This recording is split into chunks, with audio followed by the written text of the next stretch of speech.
केंद्रीय मंत्रिमंडल ने पीएम धन धान्य कृषि योजना को मंजूरी दी। 24,000 करोड़ रुपए सालाना खर्च होंगे, जिससे यूपी किसानों को लाभ मिलेगा। मौसम विभाग की चेतावनी की वजह से पहाड़ी इलाकों और निचले इलाकों में भूस्खलन और जलभराव की संभावना जताई गई है। लोगों को खुद बचाव करने को कहा गया है। स्कूली शिक्षा की पूरी तरह बंद रखने की सूचना के बावजूद कहर मंडराती बारिश व भारी ट्रैफिक से बचाव को ध्यान में रखा गया है। कानपुर जिले में 16 से 22 जुलाई तक ग्राउंड वाटर अवेयरनेस वीक मनाया जाएगा। ड्रिप इरिगेशन और तालाब पुनरुद्धार पर ध्यान जोर पर है।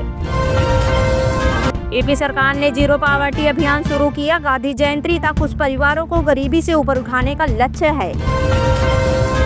नोएडा, लखनऊ और कानपुर को जोड़ने वाले कई एक्सप्रेसवे प्रोजेक्ट जैसे अवध, गोरखपुर लिंक, कन्नौरा, एफएनजी आदि मार्च-जून 2025 तक जमीन पर तेजी से आगे बढ़ रहे हैं। यूपी ने ODOP one district one product योजना में शीर्ष स्थान प्राप्त किया। सिद्धार्थनगर की काला नमक धान की उत्कृष्ट वृद्धि ने तारीफ पाई। भदोही में गंगा में उफान आने के बावजूद अवैध बालू खनन जारी। स्थानीय लोग और प्रशासन सतर्कता की मांग कर रहे हैं। ट्रांसपोर्ट विभाग ने फर्जी परमिट वाले प्राइवेट बसों पर कदम उठाए।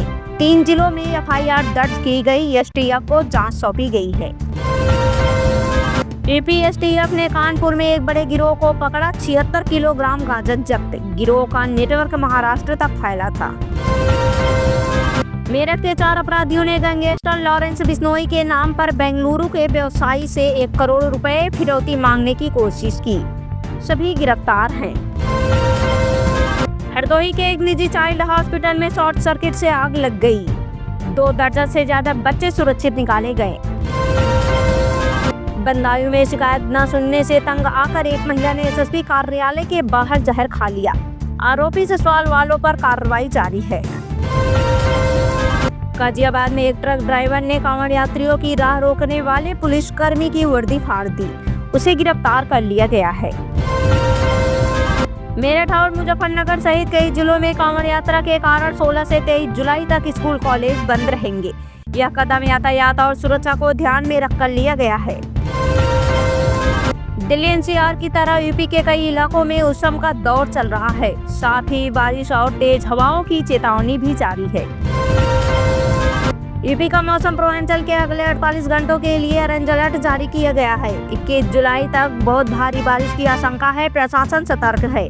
लोगों को सुरक्षित स्थान पर रहने की सलाह दी गई है।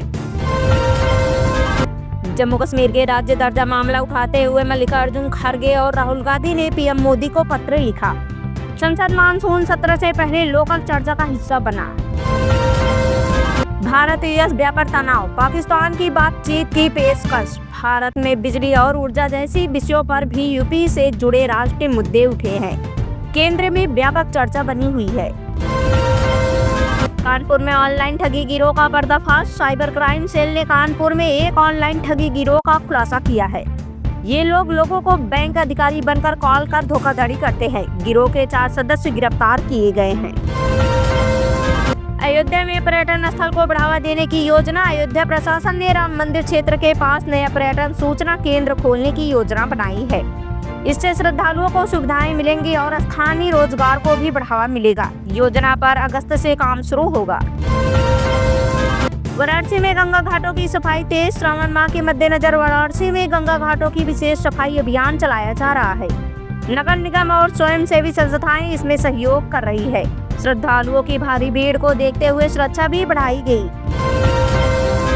मेरठ में अवैध पटाखा फैक्ट्री का भांडाफोड़। पुलिस ने मेरठ के गोदाम में छापा मारकर अवैध पटाखों का बड़ा जखीरा बरामद किया। इस फैक्ट्री में लाखों रुपए का सामान जब्त हुआ। मालिक को हिरासत में लिया गया है। गोरखपुर में डेंगू के मामले बढ़े। गोरखपुर में पिछले 1 सप्ताह से डेंगू के 45 नए मामले सामने आए हैं। स्वास्थ्य विभाग ने शहर में फॉगिंग अभियान तेज कर दिया है। लोगों को साफ सफाई और मच्छरदानी इस्तेमाल करने की सलाह दी गई है। लखनऊ में भारी बारिश से जनजीवन अस्त व्यस्त। लखनऊ में बुधवार को तेज बारिश के कारण कई इलाकों में जलभराव हो गया।